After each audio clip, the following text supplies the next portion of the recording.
What's going on, everybody? King of Dragons 5000 here, coming at you with another figure review. And today I thought we'd go back in time and take a look at one of my favorite action figures in my collection. We'll be having a look at the Mattel DC Universe Classics Collect and Connect Bane. Really one of my all-time favorite figures. I can't wait to show him off to you guys. What we're going to do now is take a little break, get Bane ready to be reviewed, and then we'll go on to the rest of his review. So sit tight, everyone. And so here we have Bane fully assembled, and like I said, he is one of my favorite figures in my collection. He's a pretty old figure, actually.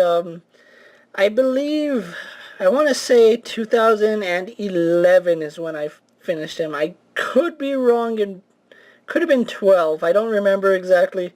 It's been a long time since I actually started collecting, and Bane was one of the figures that when he was announced, I was just ready to throw my money at the computer screen. Now let's take a good look at Bane.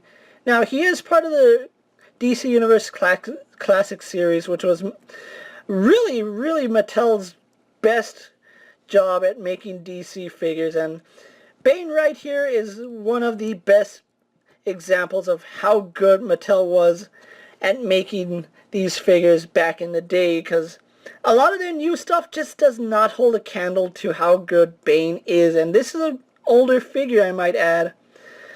In case you're wondering, Bane is a pretty massive figure. If you want to know how tall he is, let's actually move him off to the side really fast. And let's bring Batman in for a size comparison, and as you can see, Bane towers over Batman, and that is really good scaling here. When you think of Bane, he's not overly muscular, he's a big fella, and let's say Batman's about an average 6'4" person. That puts Bane here at, I want to say, 8 feet. He's got maybe even close to 9 feet, so that's really cool.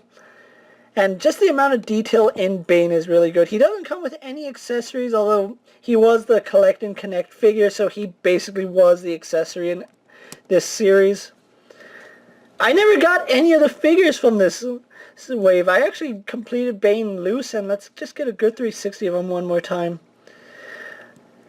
Again, really like this figure. He's one of my all-time favorite figures to have in my collection. Let's actually show off his details just so you can see why he's so good. And like I said, one of my favorite figures to own. When I heard that they were announcing Bane, I was throwing money at the computer screen. They did a really good job sculpting his mask. It actually does look like there's a face under this mask. You can even see his cheekbones right here on both sides. You can see the wrinkles in the mask. Wrinkles right here in the eyes. His ears are also right here. The wrinkles in the mask. Just so much detail and care went into the DC Universe Classics line. And then we have the zipper, which is actually sculpted and painted, which is really cool.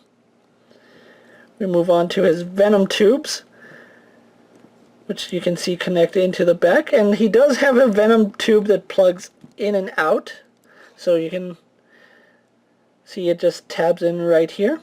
On mine, it does feel like this is a little short, and though it does hinder some articulation, I'm not really complaining about it.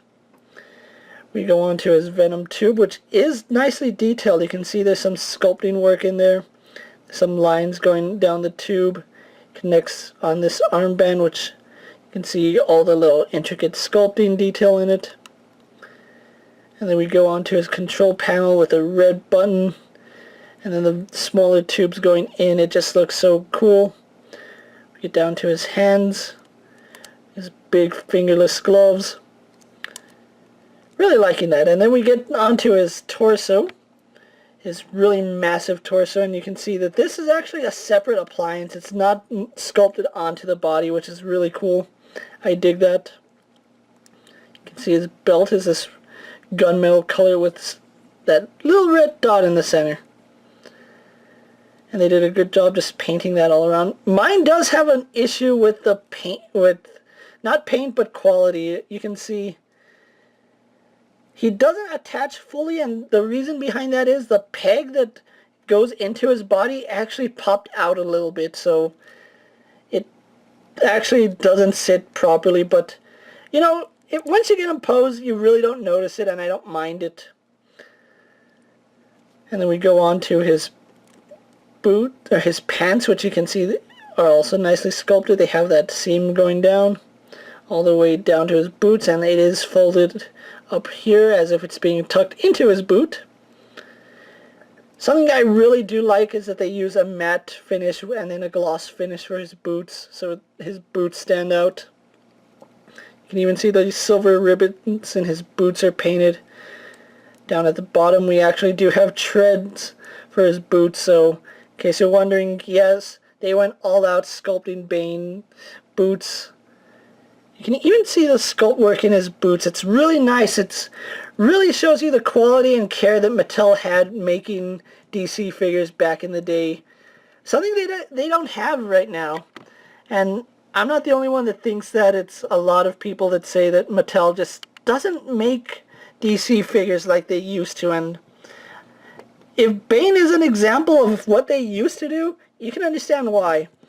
And going on to Bane's articulation, he does have quite a bit of it, despite being a bulkier guy. He can look up surprisingly well, and it's just on a single ball joint. You can look down slightly, again up, and then you can even shift his head to give him a little more range down, shift his head to give him a little range up, shift it back to I'm looking straight. We do get some side-to-side movement on that. Head does move left and right, although you can see if you move it too far, you are going to pull the venom plug, or the venom tube out, so be aware of that. Arms go out to about right here. They do a full 360. They spin at the bicep, single jointed at the elbow, and something I forgot to point out is, look how vascular his arms are. That is a lot of sculpt work going into his arms, so that's pretty cool. So single jointed in the elbow, swivel at the wrist, and it's the same for both arms, although you're not going to get a full 360 out of this arm because of the venom tube. So chances are that's all you're going to be able to do, but that's all you really need to do. And same thing going backwards. But he does have an ab crunch, which goes forward about that far and goes back about that far. Not the greatest range of movement, but it's still good enough, especially back in the day. He does swivel at the waist. Legs do go forward. Not really back, but they do go out quite a bit. He swivels above the knee. Single jointed at the knee, but we do get really good range there. He swivels at the boot. Has a hinge in the ankle, which goes back about that far, forward about that far, and we do get a slight rocker ankle with Bane. So overall, really nice figure, and again, one of my favorite figures to own in my collection. So what I'm going to do now is take a little break, get him posed for my final thoughts, and then we'll wrap up his review. So sit tight, everyone. And here we have Bane posed for my final thoughts. Overall, I really do love this figure, and I don't know, there's just something about this figure that I really do love. I think it's the look of Bane. Bane is one of my favorite Bat rogues, and the fact that Mattel was able to do him justice just shows how good they were at making these figures. Now, he's a far cry from any of the multiverse figures that we've gotten now. It's hard to believe that that's the same company that gave us this figure, and I kind of wish that they would go back and look at the line and see what made it great back in the day and build on that, rather than, oh, what made the line great? Let's just throw random characters in there. That's not how this worked. But overall, I really do love Bane, and he is still pretty hard to come by. I have seen him going on eBay for as cheap as $60, but I have seen him going as much as about $120. Bane is one of those figures from the DC Universe Classics line that has retained value, and it's easy to see why. He's just a really nice figure.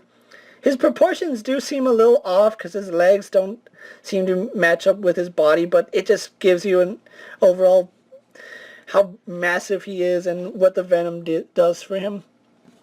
The only complaint I would have is maybe they should have made his torso a little more vascular, have some veins, or even sculpt some hair on his chest, because Bane is a really hairy guy and he had a lot of hair on his chest. If you don't believe me, go look at the Nightfall comics. But anyway, I really do recommend Bane. If you haven't already picked him up and you're searching for a Bane figure, this is actually a really good figure to own, and he is quite a big figure. We have the DC Universe Classics Batman right here, who fits in the 6-inch line, so you can get an idea of how big this Bane is. But still one of my favorite figures to this day, and the definitive Bane in my collection. If you can track down this Bane, I really recommend you get him, especially if you're a fan of the DC Universe Classics line, or you're a fan of the classic DC looks. This Bane will look awesome in any collection that you have. And until next time, guys, I'm King of Dragons 5000. Don't forget to like this video, leave a comment, subscribe to my channel, go check out all my other action figure reviews. All my other DC Multiverse and DC videos are also up, so go ahead and check those out. And while you're at it, let me know what figure you guys would like to see me review down in the comments. And if it fits in my collection, I'll definitely have a look at it. And until next time, I'm King of Dragons 5000, and I'll see you guys later. Take care, everyone.